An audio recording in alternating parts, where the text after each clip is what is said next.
Hi everyone, welcome to John and Tris Chats. Talking movement and everything around our business performance essentials. I'm the stupid one, Tris is the clever one, and we're just going to get down to it. Subscribe and follow. I think let's stay on topic today. What do we not usually? So, we had a question from a viewer last time. They DM'd us, they didn't put it on the YouTube chat.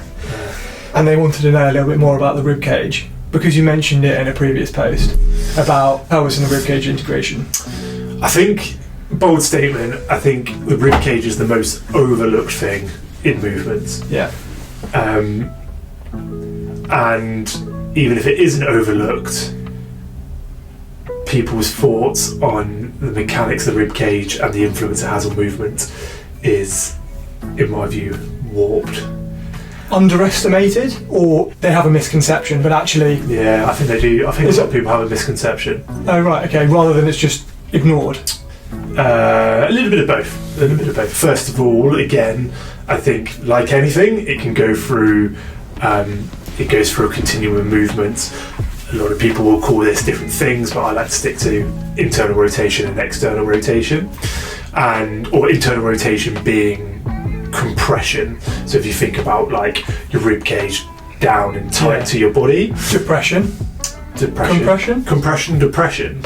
internal rotation, and the opposite being expansion. So we can also start to then tie these concepts into potentially exhale and inhale, because our rib cage moves as we breathe.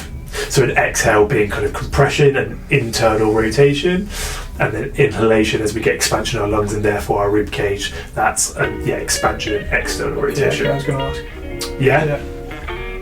So we tend to break it up really into superior and inferior, so top half, bottom half, and then front and back. So almost kind of four portions. And then if you think about kind of top half and bottom half on the front, they're commonly referred to as kind of bucket handle and pump handle, and that's just it's kind of meant to be an analogy of how it should kind of move as it expands. Where's the differentiation between those two? Sternum, really, like bottom of the sternum. So if you think of your sternum as the pump handle kind of mechanic, and then your lower ribs as the kind of bucket handles. Analogy works for some people, doesn't for some people. So I think so that's kind of the top half and the bottom half, and then we have the same on the back. I would say in an extreme world, we normally get one side that's in an internally rotated state and one in an externally rotated state. So the way I would describe someone who's in that kind of classic rib flare is that they're compressed up here, because they tend to have that kind of like pec tight shoulder situation, and they struggle to get air in here, so they're in an internally rotated state up top, and pump handle, and then bucket handle in the bottom, they get all that rib flare, all that expansion, so external rotation. In those kind of people with rib flare, you normally get a lot of kind of compression up top, and they're stuck in internal rotation, so that compressed state. You're struggling to get expansion into those top couple of ribs, and sometimes that presents, if you get loads of compression around that area, that would be, kind of where your thoracic outlet is. People get kind of thoracic outlet syndrome down their arm. The other day we were talking about how people are either an internally rotated being or an externally rotated being. So if you're internal rotation up top, external rotation at the bottom, I would say you're in an extended person, so an externally rotated person. So that classic kind of pelvis anterior kind of tilt, flare at the ribs, your whole back is in this kind of extended position, and your back muscles will not let go. Even though you're in an internally rotated position at the top. Whatever term you want to call it to help understand the movement. Because I've studied a lot of different schools of thought, I probably interchange between different terms that they would use, like pump handle, or internal rotation or compression. But the theory and the thought's the same. The theory and the thought is largely the same. I think that's commonly how people present. In an ideal world, we want everything to ER at the same time and everything to IR in the same time. So as you inhale, you get lower ribs and upper ribs expansion, external rotation, and then as we internally rotate, kind of everything compresses. Mm-hmm. And I would say that front and back. So in an ideal world, we get everything externally rotates, everything internally rotates. Yeah. But then lots of different presentations when people don't have great ribcage mechanics, like I say, commonly internally rotated, and then external rotation comes from here. If they have a rib flare kind of presentation, people will really struggle to expand into any of their posterior ribcage. From the front, it's quite easy to tell. When someone points it out, it's quite easy to tell what position you're in. Yeah. How do you work it out if you're a patient or if you're someone looking at this video? How are you going to tell that you're externally or internally rotated from the back? Yeah, the real telltale signs. If you've got kind of sticky out ribs that are really prominent, really flaring on the front, I can guarantee you're getting minimal expansion through the backside of your rib cage, because the reason they are flared is because that is where you are constantly expanding. What I would do, kind of a test I would use with someone, is I'd get them to reach forward in a position to get their scapula out of the way so it doesn't stop their rib cage from expanding, and I'd get them literally just to take deep breaths, and you will visibly be able to see, are we getting some expansion of that rib cage coming backwards. And then just to touch on that is one of the dogmas of shoulders back and down, because the back of your rib cage cannot expand, you cannot get air into it if your scapulas are there and blocking it. And sometimes when you are wanting to get more expansion at the front, or you're internally rotating as a system, your scapula's in retraction is coupled, and that's kind of fine. But when you are wanting expansion or external rotation, and especially in that kind of upper back, your scaps need to be out of the way. Yeah. And if you're constantly just training them back and down, you have not got a hope again of expanding into that kind of posterior aspect of the rib cage. We're only going to be touching the surface of the integration of the rib cage. So what would be your main points if you were going to address this with a patient? What would be your big hitters? There are probably things that you have actively done because you thought they were sensible that are probably driving your lack of ribcage mobility. So that being whether it be the shoulders back and down thing we've talked about. So that's a postural cue. That's a postural cue that you do it consciously enough, it becomes, or you train in that position. That's how your subconscious becomes. Potentially thinking about weight over kind of ribcage position. So a classic would be, and it's different if you're an elite athlete, right? If you're a power lifter and you're going for a one rep max bench, fine, arch your back, do all that kind of stuff. Yeah. But if you are moving for health, and you want to increase the quality of your movement, thinking about the setup of your rib cage is huge, because if you start under load, going in this massive arch position and start benching, that's how you're going to adapt. Yeah. So, and that is, different goals for different people. Some people might say, well, actually, I'm more concerned about getting, increasing my one. But for me, when we're looking at movement and ribcage mobility, I would use really simple cues, like just putting your feet up on a bench, tilt your pelvis, and will keep your ribcage down. Yeah. And then the other big one is the belly breathing thing. Yeah. And what's your biggest issue with that? That you are essentially causing, if you belly breathe, you're getting zero expansion in any of your rib cage. Yeah. So what belly breathing is essentially the reason you get that roundness. Is because the lungs are pushing down on the organs, and the organs are pressurized, and so they're kind of coming out forwards. Yeah. When you take a normal breath, the whole of your lungs don't have to expand, so you can almost choose where the expansion comes from. So if you're cueing belly breathing, you're expanding almost kind of lower in your lungs, pushing the diaphragm, everything's getting compressed in your organs, and you're getting that that kind of appearance, that kind of rounding of your belly, but you are not getting any expansion through any of your rib cage. I think really steals mobility away from your rib cage.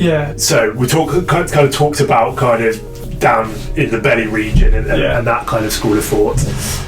Then the other kind of compensatory aspect about having like a compressed, internally rotated upper front rib cage is if your rib cage is so stiff that it can't just kind of passively, as the air comes in, move it out, you start to recruit kind of accessory muscles to help do it. And so we know about this in the kind of more respiratory pathology world.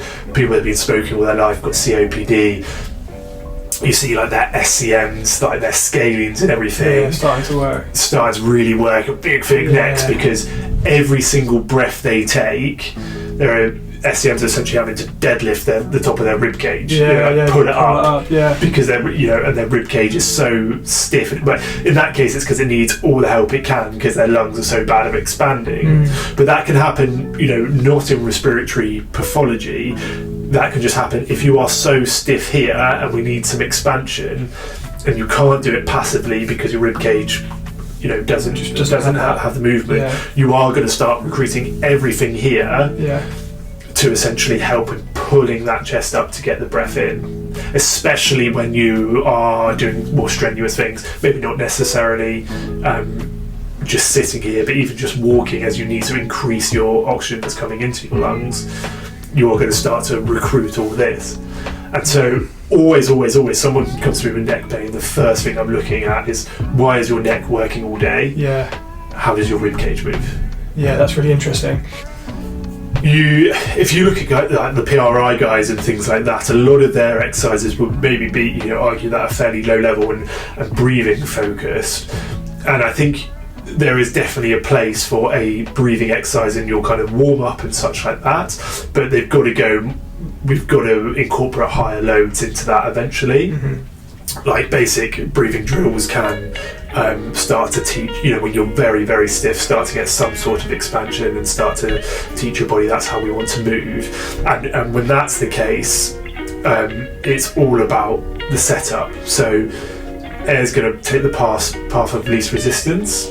And so essentially, if we talk about those kind of four, those parts again, if we put compression into an area, then air's not going to go that way. Because that's essentially what we're talking about. If we've got compression here, it's going to go down. So something like being on, say, like all fours, or like down on your elbows, but in all fours. And if we come into like a posterior tilt to your pelvis and kind of a reach forward, we're compressing the front here from kind of the reach forward. We're compressing here from the posterior tilt, and so we're driving expansion into the posterior aspects of the rib cage. Similarly, you could do that in, I always call it like a crab position, but I don't know what it's called. Do you know what I mean when I say a crab position? I'm allergic to crabs, so let's move away from the crabs. And one viewer that we have will enjoy that fact. They might do. Cheers, Steve. It's a crab position in terms of like all fours, but the other way. Yeah, exactly. Inverted all fours. Inverted all fours. We'll call it that.